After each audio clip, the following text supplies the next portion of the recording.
এগিয়ে আসছে বাংলাদেশ ফুটবল ফেডারেশনের নির্বাচনের সময়। অক্টোবরে শেষ হওয়ার কথা বাফুফের বর্তমান কমিটির মেয়াদ। গত বছর হয়নি বাফুফের বার্ষিক সাধারণ সভা এজিএম। তাই 2023 সালের এজিএম আসন্ন জুনের 19 তারিখ করার সিদ্ধান্ত নিয়েছে দেশের ফুটবল নিয়ন্ত্রণ সংস্থা। শুক্রবার অনুষ্ঠিত বাফুফের নির্বাহী কমিটির সভায় বার্ষিক সাধারণ সভার তারিখ নির্ধারণ করা হয়েছে। সভা শেষে বাফুফের সহসভাপতি আতোয়ার রহমান ভূঁইয়া মানি গণমাধ্যমকে এ তথ্য জানান। তিনি বলেন, 29 জুন যে এজিএম হবে সেটা 2023 সালের। মূলত এই সভায় সংস্থাটির আয় ব্যয়ের হিসাব বাফুফের কাউন্সিলশিপ প্রাপ্ত ক্লাবগুলোর উপস্থিতিতে পাশ করিয়ে নেওয়া হবে। এছাড়া আজকের সভায় এসেছে বেশ কিছু সিদ্ধান্ত।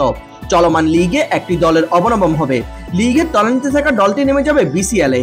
এবারের লিগে নিজেদের অংশগ্রহণ নিশ্চিত করেছিল গত মৌসুমে BCL champion Gopalganj sporting club, কিন্তু দলবদলের শেষ দিনে নাম প্রত্যাহার করে নেয় তারা। তাই তাদেরকেও এই মৌসুম থেকে অবনমন করা হয়েছে। বাফুফের সভায় এই সিদ্ধান্ত নেওয়া হয়েছে। এর আগে এবারের মৌসুমে বিসিএল থেকে বিপিএল এ প্রমোশন পেয়েছে ফকিরাপুল ও ঢাকা ওয়ান্ডার্স। তাই আগামী মৌসুমে বাংলাদেশ প্রিমিয়ার লিগে অংশ নেবে 11টি দল। এছাড়াও ঢাকা মহানগরীয় ফুটবল লীগ কমিটির অধীনে থাকা পাওনিয়ার লীগ অনূর্ধ্ব-14, তৃতীয় বিভাগ লীগ অনূর্ধ্ব-16 ও দ্বিতীয় বিভাগ লীগ অনূর্ধ্ব-20 বয়সভিত্তিক পর্যায়ে আয়োজনের সিদ্ধান্ত গ্রহণ করা হয়েছে।